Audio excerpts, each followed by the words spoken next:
Vamos esperar a galera ir voltando aí para a gente começar, né? Recomeçar. Me tirei uma dúvida. Eu já postei aí no grupo de vocês o material, acho que já, né?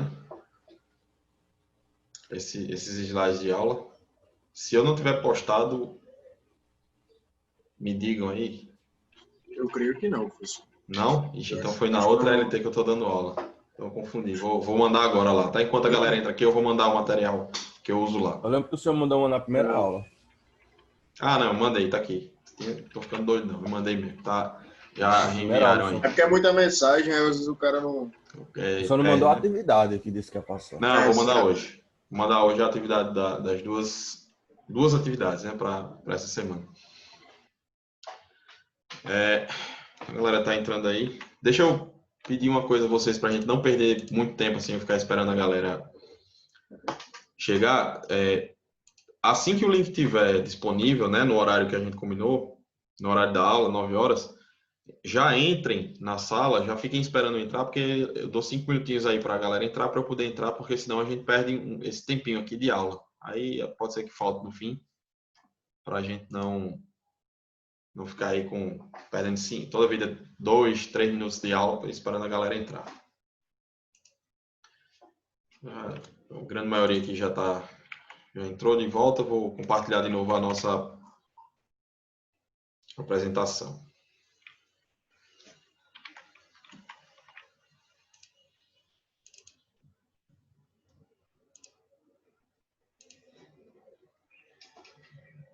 Bueno, vamos lá.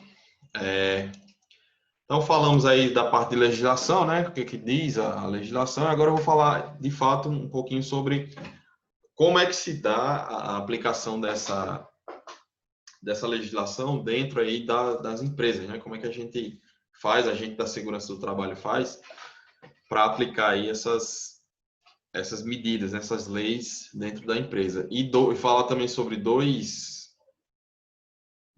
organizações, digamos assim, né? Um é o setor da empresa e o outro é uma organização dos próprios trabalhadores que fazem aí essa fiscalização da segurança do trabalho nas empresas, tá? Mas voltando aqui, né? Como é que a gente faz essa gestão da saúde e segurança no trabalho? Como é que se dá essa implementação aí dessas normas? A gente da segurança do trabalho, né? Não tem ninguém para entrar, show. Nós da segurança do trabalho, a gente utiliza aí aqueles princípios lá da qualidade, da qualidade das empresas, né? A gente faz planejamentos, a gente elabora políticas, faz uma análise de como está sendo ali aquela implementação. Tudo isso não baseado naqueles certificados, né? Não baseado naqueles certificados, mas sempre baseados no que diz a lei.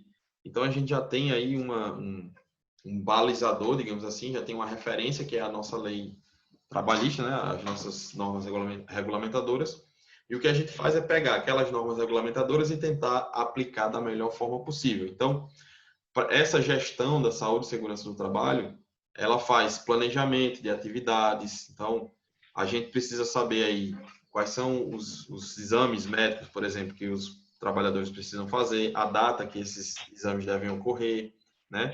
Na admissão de novos trabalhadores e na demissão, quem vai precisar fazer exame, quem não vai, qual é a documentação de segurança do trabalho que a gente precisa providenciar para essas pessoas, as documentações em geral, né, da empresa, como prevenção e combate a incêndio, documentação de PPRA, PCMAT, que a gente vai ver na próxima aula isso, nessa parte de documentação.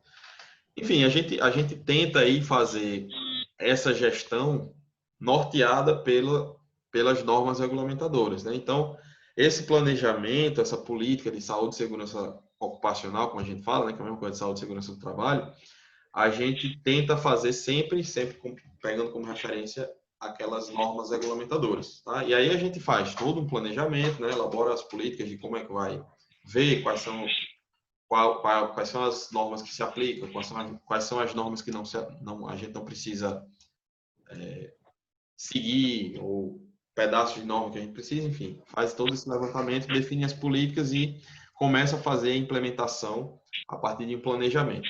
Né? Existe aí a questão do controle de EPIs, existe o controle da compra de EPIs, né? Existe toda uma preparação, toda uma gestão por trás dessa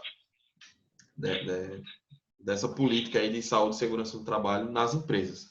Lógico, tem empresas que têm uma política que é muito bem definida, que existe ali pessoas que são responsáveis por aquela política e tal, mas tem empresas que uma pessoa apenas é quem faz isso tudo, né? Um técnico de segurança, só um engenheiro de segurança que faz essa parte toda, né, de gestão de segurança no trabalho.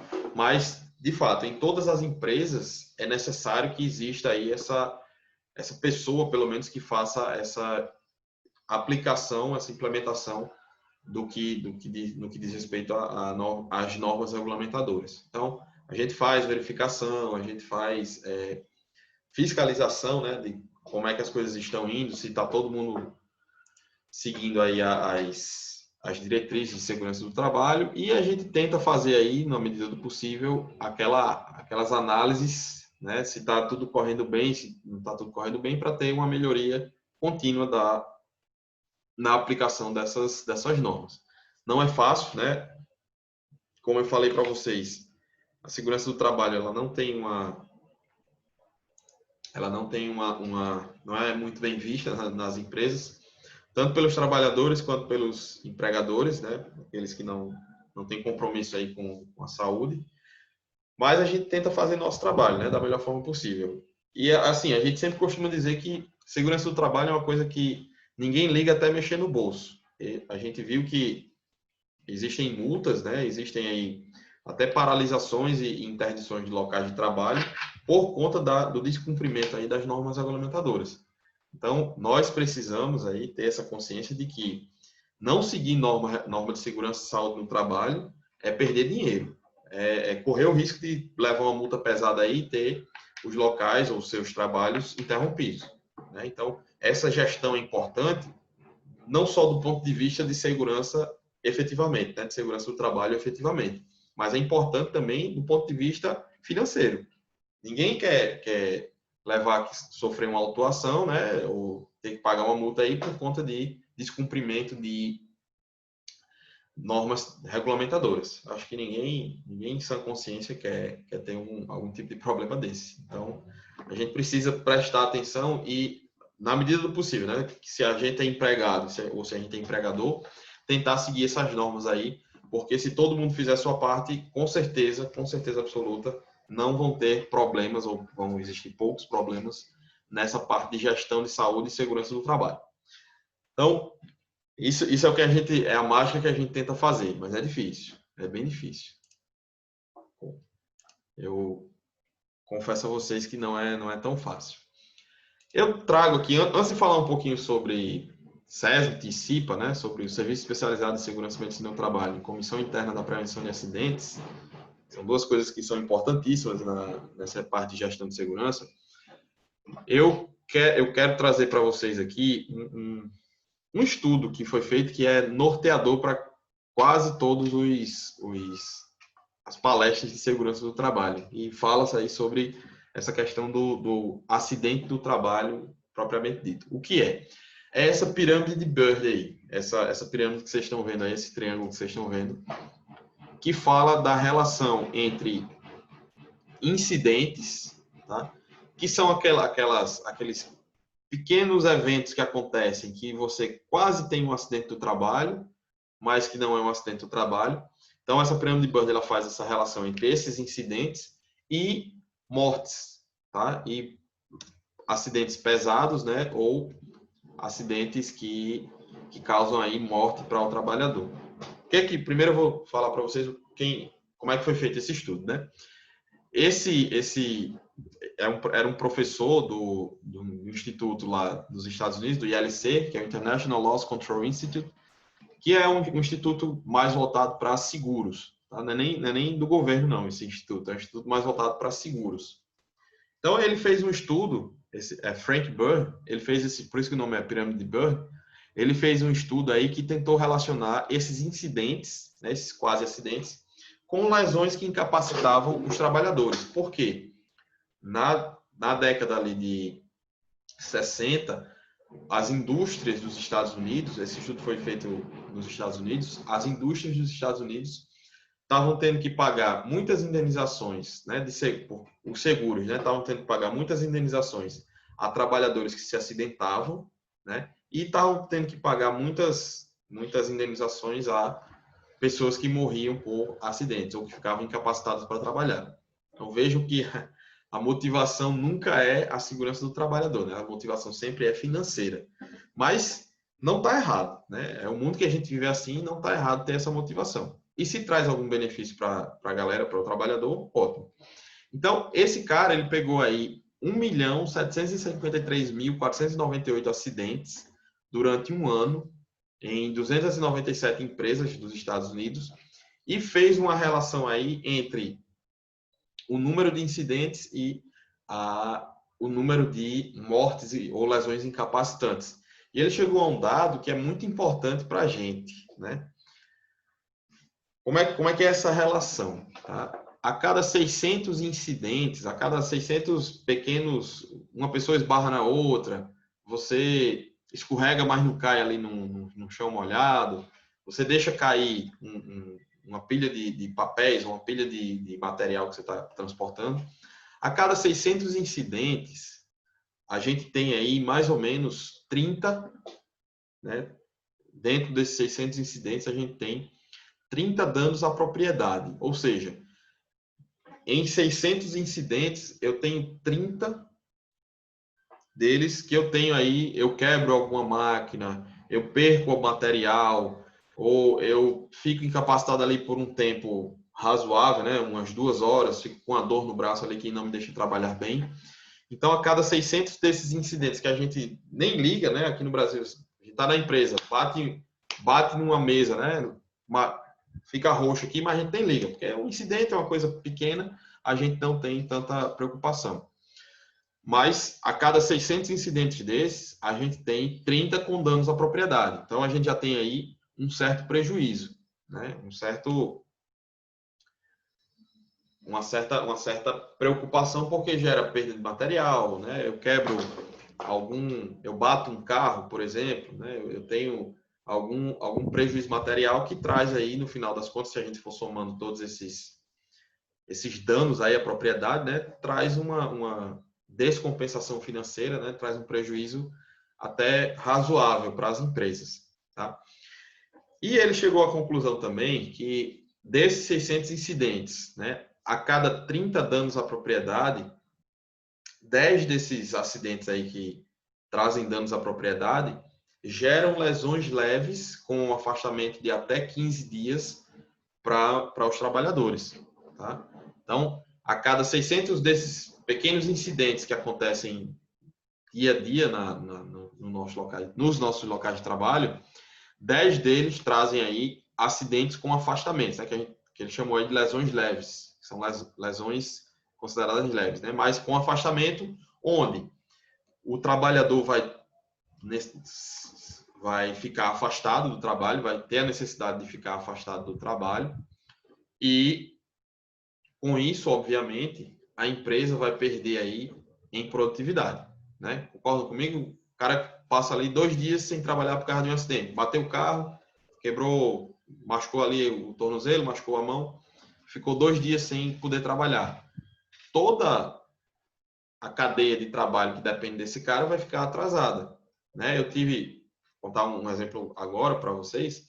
Eu estou gerenciando uma obra de reforma lá em Candelária e eu tive atraso na entrega do material porque no feriadão aí um dos motoristas de uma empresa que eu pego material, ele não sei o que aconteceu, provavelmente foi cachaça, provavelmente foi ressaca, né? Ele não pôde ir trabalhar na terça-feira, depois do feriadão. E aí atrasou todas as entregas. O cara falou comigo, bicho, desculpa aí, mas um funcionário faltou, um dos entregadores faltou, a gente tá perreado e tal.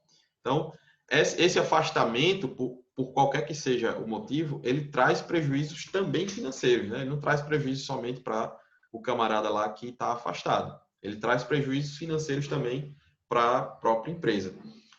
E dentro desse estudo, né, dentro aí desses 600 incidentes, Frank Bird encontrou a relação de que para que cada 600 pequenos incidentes desses, a gente tem aí um sendo alguma lesão incapacitante.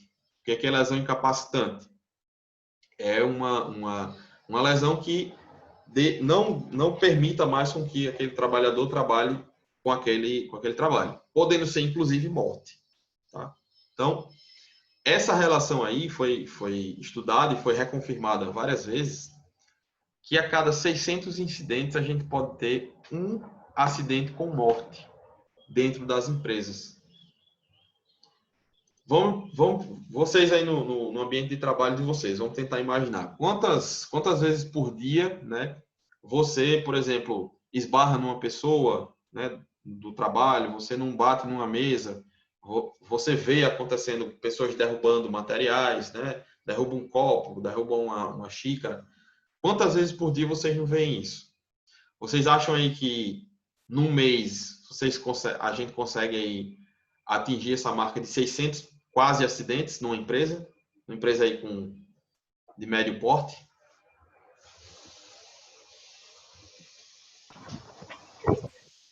Esse sentido aí, professor, de encontros, né? Eu acredito que não chegue a essa escala que está aí, mas eu acredito que se for questão só de esbarrão, encontrar o mesmo, eu acredito que chegue nos 600 ou mais. Não chega, eu acho que passa, viu, dos 600 também. Não passa, tipo, lá não na passa empresa. Porque lá na empresa é escada também, professor, aí é foda. Uma galera se machuca, escorrega, passa correndo, mexendo no celular. Aí é pra se parar também. É verdade. Então, esses pequenos incidentes, eles acontecem o tempo todo, né? Isso quer dizer que aconteceu 600 incidentes, vai acontecer uma morte ou vai acontecer alguma lesão pesada? Não, não quer dizer isso, tá? Essa pirâmide não trata assim de, não é, como a gente fala, causística dessa forma. Ela ela não tem o poder aí de prever lesões, mas ela chama a atenção para essa relação, por quê? Porque a probabilidade de, se acontecem muitos incidentes, de acontecer algum acidente que cause afastamento ou até morte do trabalhador, começa a ser muito alta. A gente começa a ter aí uma probabilidade altíssima de acontecer acidentes se acontecem muitos incidentes. Isso é um fato, né? Se num local está acontecendo muito pequeno acidente ali, muito quase acidente, é porque tem alguma coisa errada. É porque aí as pessoas que trabalham não estão prestando atenção, não existe um fluxo correto ali de como as coisas devem funcionar, existe algum problema. E esses problemas, esses pequenos problemas somados, aumentam demais a probabilidade, a chance de acontecer aí acidentes mais sérios. Então, eu costumo brincar dizendo, uma morte acontece, morte por choque elétrico, para quem trabalha com eletricidade, acontece aí em 1 a cada 50 mil acidentes. Beleza. Vamos imaginar que até aquele dia ali aconteceram 49.999 acidentes. Aí no dia que você vai trabalhar é para acontecer o acidente 50 mil. Você quer ser essa pessoa que acontece esse acidente 50 mil com você e você morre? Ou você quer que um colega seu sofra isso? Acho que não, né? Ninguém quer para si nem para outros isso. Então, é por isso que a gente sempre chama a atenção aqui dessa parte de quase acidente, para a gente entender que quanto mais pequenos incidentes ou acidentes leves a gente tem num ambiente de trabalho, mais fácil de acontecer um acidente grande vai ser. Então, é por isso que a gente sempre, nas gestões aí de saúde e segurança do trabalho, a gente começa sempre a prestar atenção nos pequenos acidentes que podem acontecer e nunca nos grandes acidentes. Porque esses pequenos incidentes, ou esses acidentes que acontecem com danos à propriedade, eles são indicativo de que, se tiver num número muito elevado, com certeza absoluta, em pouco tempo vai acontecer algum acidente um pouco mais grave. né? A gente tem digamos, esse pensamento porque, de fato, é uma coisa que a gente vê traduzida em números, né? Hoje a gente tem aí um pouco menos de... Não está tão ruim quanto isso, tá? A gente pode dobrar aí essas estimativas. Então, a cada 1.200 incidentes é que a gente tem uma lesão incapacitante. Mas a gente não pode deixar de se preocupar com esses pequenos incidentes, porque eles são indicativa de que mais cedo ou mais tarde vai acontecer algum acidente que cause aí alguma lesão incapacitante nos trabalhadores. Beleza? Então, oi, pode falar.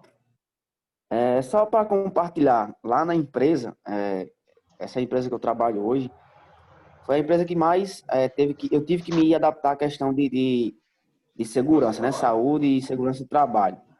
Então, lá, para você ter uma ideia, lá existem normas internas, né?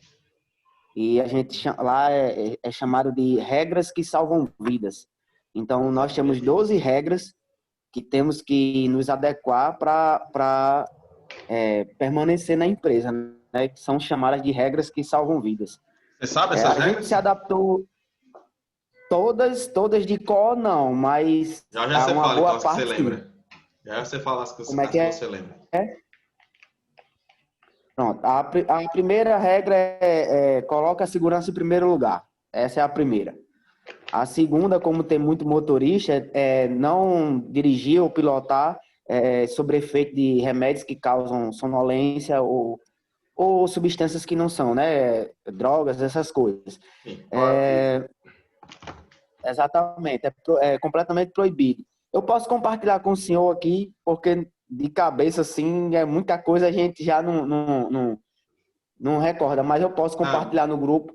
Pronto, bota lá no grupo depois para a gente dar uma olhada. Mas, pronto, eu coloco. E assim, foi uma coisa que a gente teve que se adequar. Se adequou de tal forma que a gente leva hoje para o dia a dia. Não descer escada sem segurar no corrimão, não andar digitando no telefone. Se o telefone tocar, a gente tem que parar para atender. A gente não pode atender o telefone e sair andando dentro da empresa. É proibido isso.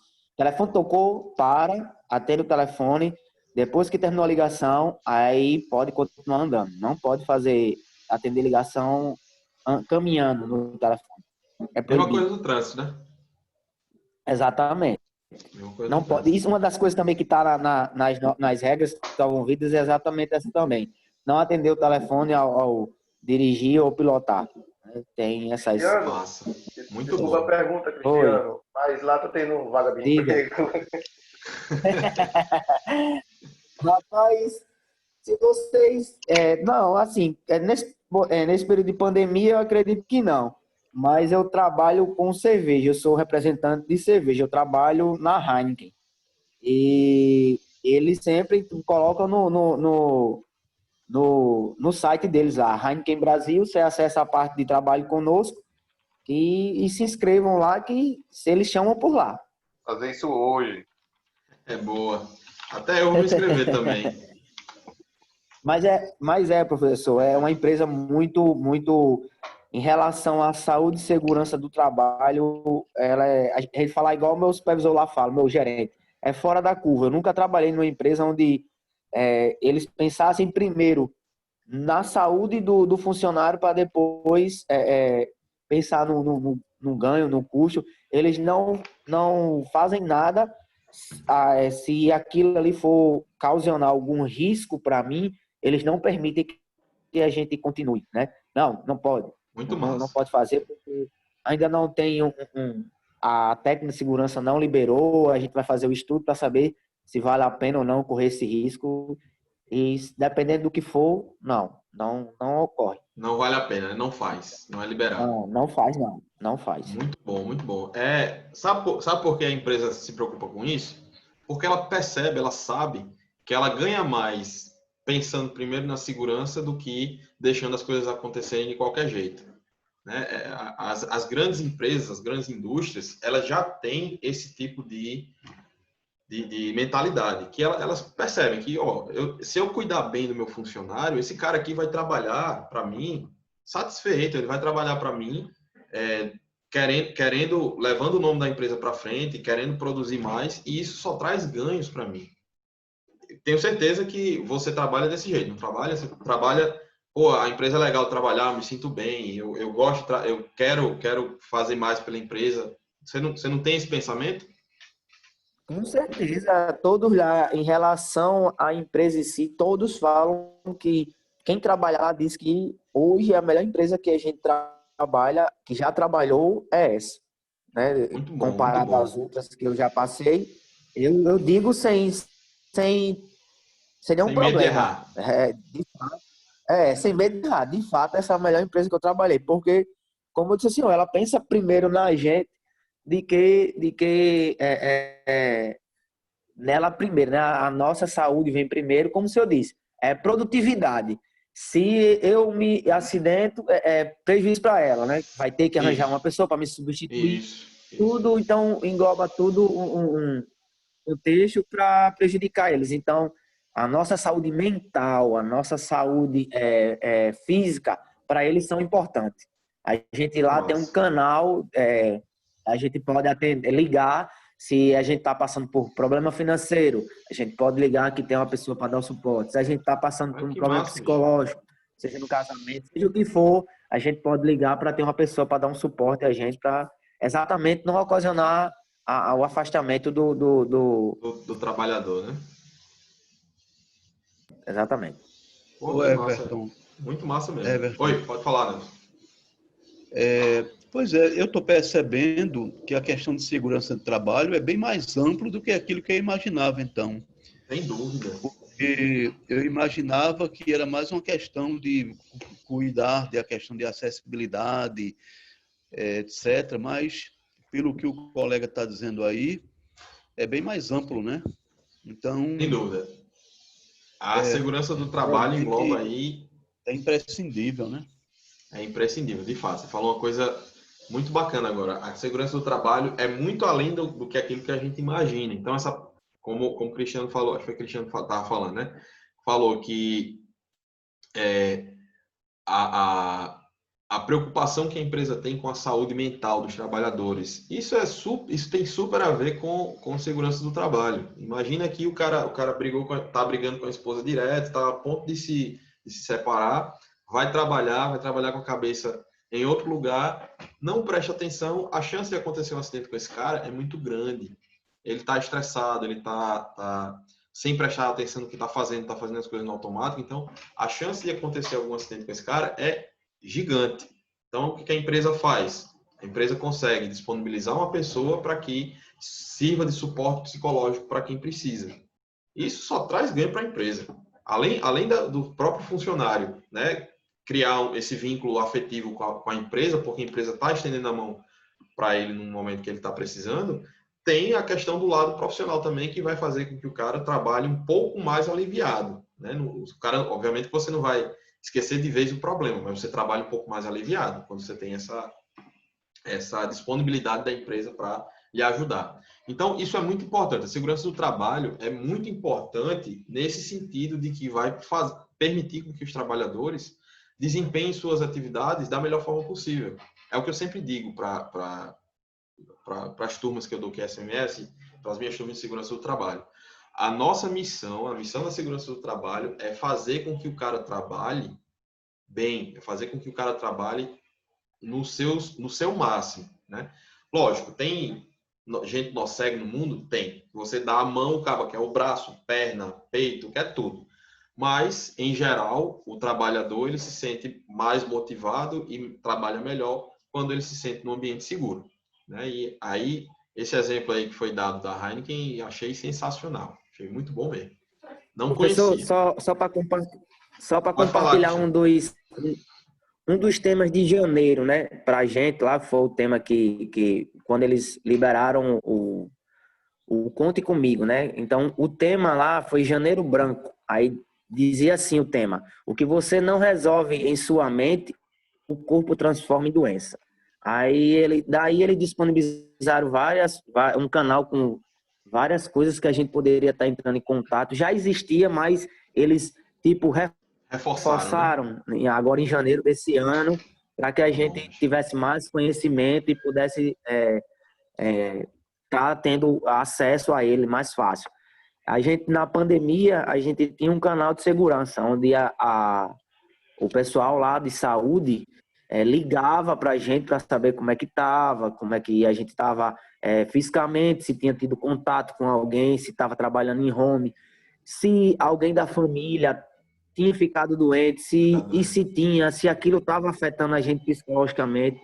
Antes do nosso retorno para a rua, foi feita também uma análise psicológica para saber se a gente se sentia seguro para voltar para a rua por causa da pandemia ou não. Tudo isso a gente passou por o treinamento de novo em relação à pilotagem das motos, que a gente trabalha com moto, para saber se a gente estava apto ou não, pelo tempo que passou sem pilotar. E, sério, então por isso que a gente realmente diz, rapaz, a gente está numa empresa fora da curva em questão de segurança do trabalho. De fato, bicho. De fato estão mesmo, viu? Vocês estão trabalhando numa empresa sensacional. Agarrem aí as oportunidades que vocês tiverem lá, porque é difícil, é difícil. Falando da realidade aqui que eu conheço da segurança do trabalho, é muito difícil encontrar uma empresa assim. Mas é isso, galera. A segurança do trabalho, ela tá nas empresas, ela deve estar nas empresas justamente para isso, para fazer o cara se sentir confortável para trabalhar. Porque, assim, é muito chato você ir trabalhar, né? Você sair de casa para trabalhar pensando, pô, eu não gosto de trabalhar aqui, bicho, o ambiente é inseguro, eu tenho que me preocupar o tempo todinho com as coisas para não acontecer nenhum acidente, ou as pessoas que estão lá não tratam bem a gente e tal. É muito chato você trabalhar num ambiente desse. Você não rende, então você não vai gerar lucro para a empresa, né? Então, dentro da empresa, quem é que quem é que toma conta aí tem 8 minutinhos aí para a gente finalizar, dá para finalizar essas duas partes aqui. Dentro da empresa, quem é que toma conta, né, dessa parte de segurança do trabalho, de fato? Existe, para algumas empresas, né, por lei, a definição de um setor especializado, né, em segurança e medicina do trabalho, que a gente chama de SESMIT, é Serviço Especializado em Segurança e Medicina do Trabalho. E existe também a CIPA, né, a Comissão Interna de Prevenção de Acidentes, que também é definido por lei, está lá na NR5 e o SESMIT está na NR4. Tá? O que é o SESMIT? Eu vou falar só sobre esses dois quadrinhos, tem mais coisas aqui sobre os dois, tá? Mas eu falo na próxima aula, complementando a aula de hoje e tentando dar uma revisada. O SESMIT, ele é um setor de trabalho da empresa mesmo, tá? Como se fosse um setor de recursos humanos, um setor de contabilidade. O SESMIT é um setor específico da empresa que vai trabalhar apenas aí com segurança e medicina do trabalho. É formado aí por profissionais especialistas, né, em saúde e segurança ocupacional, como engenheiro de segurança do trabalho, médico do trabalho, técnico de segurança do trabalho, enfermeiro do trabalho. Essas pessoas que têm a especialização em saúde e segurança do trabalho, tá? A gente, no SESMIT, né, a gente tem aí toda a atribuição de segurança é dada ao SESMIT, por lei, né? Tudo que for relacionado aí à medicina e segurança do trabalho tem que passar pelo SESMIT. Por quê? Porque são esses profissionais que têm aí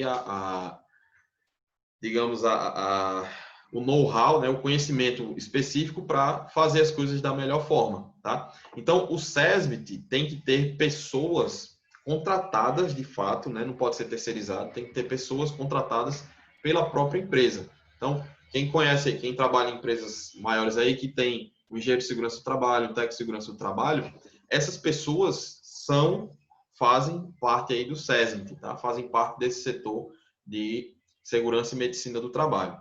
Ele é dimensionado, de acordo com a NR4, ele é dimensionado aí pela periculosidade do serviço que a empresa faz e pelo número de empregados que tem. Existe um quadrinho lá que a gente consegue dimensionar, tá? Mas, infelizmente, isso é uma opinião minha, né? Eu acho que, por exemplo, tem empresas aí que tem um grau de risco 2, de 4, né? Metade do grau de risco, que tem 50 funcionários e não precisam ter, por lei, nenhum técnico de segurança. Então, eu acho muito avulso ainda essa parte. E além do SESMIT, né, dentro da empresa, a gente tem também a CIPA, que é a Comissão Interna de Prevenção de Acidentes. Diferente do SESMIT, a CIPA é uma comissão de trabalho, ou seja, é uma comissão formada somente por trabalhadores daquela empresa ali, né? Então, ela é constituída por trabalhadores em geral, não precisam ser trabalhadores especialistas em saúde e segurança do trabalho, né? Ela é formada na própria empresa, né? E tem uma comissão aí que vai ajudar o SESMIT, ajudar aí o setor especializado em saúde e segurança do trabalho a fiscalizar o que está acontecendo, tanto da parte do empregador quanto da parte dos empregados, né? Então, essa comissão aí tem várias atribuições, né? Que são, vou mostrar aqui para vocês já essas atribuições. Cadê? Tá aqui. Então, existem aí presidente, vice-presidente, membros normais, membros suplentes, tá? E um secretário. É assim que se compõe a CIPA. Eu vou falar melhor sobre isso para vocês na próxima aula, tá? Amanhã de manhã, né? Nossa aula, inclusive. Aí o tempo está acabando aqui, mas já eu faço outra chamada para a gente fazer a chamada, né? Mando outro link lá para a gente fazer a chamada. Então, a CIPA permite aí que as pessoas que são indicadas ou ganham a eleição da CIPA, elas tenham um mandato de 1 ano com estabilidade no emprego e mais 1 ano de estabilidade. Por que existe essa estabilidade? Para não haver perseguição aos trabalhadores que fazem parte da CIPA. É para isso que existe aí essa estabilidade, tá? Infelizmente, alguns se aproveitam, né, dessa estabilidade para dar um nó cego, mas tem como contornar isso aí. Na próxima aula eu falo bem direitinho para vocês sobre essas questões aí de CIPA, tá? Mas a grande diferença entre o SESMIT e a CIPA é que o SESMIT é um setor específico da empresa, tá? Um setor profissional da empresa, como se fosse outros setores, e precisa ter aí profissionais que são especializados em segurança do trabalho. Então, engenheiros, técnicos, médicos, que são médicos do trabalho, engenheiros de segurança do trabalho, técnicos de segurança do trabalho, tá? As pessoas precisam ter esse vínculo empregatício com a empresa, né? Esses profissionais de segurança do trabalho. E já a CIPA é uma comissão que é formada por trabalhadores. Se tiver um SESMIT, os trabalhadores do SESMIT podem fazer parte da comissão da CIPA, tá? Mas a CIPA é uma comissão formada por trabalhadores em geral da empresa. Qualquer trabalhador da empresa pode se candidatar ou pode ser indicado pela direção para fazer parte da CIPA, tá? Aí essas questões aí de como é que a CIPA atua e tal, o certo a gente precisa falar muito não, mas como é que a CIPA atua, a gente vai falar na próxima aula, beleza? Faltando aí pouco menos de 1 minuto. Alguém tem alguma dúvida aí sobre essa última parte que a gente falou, não?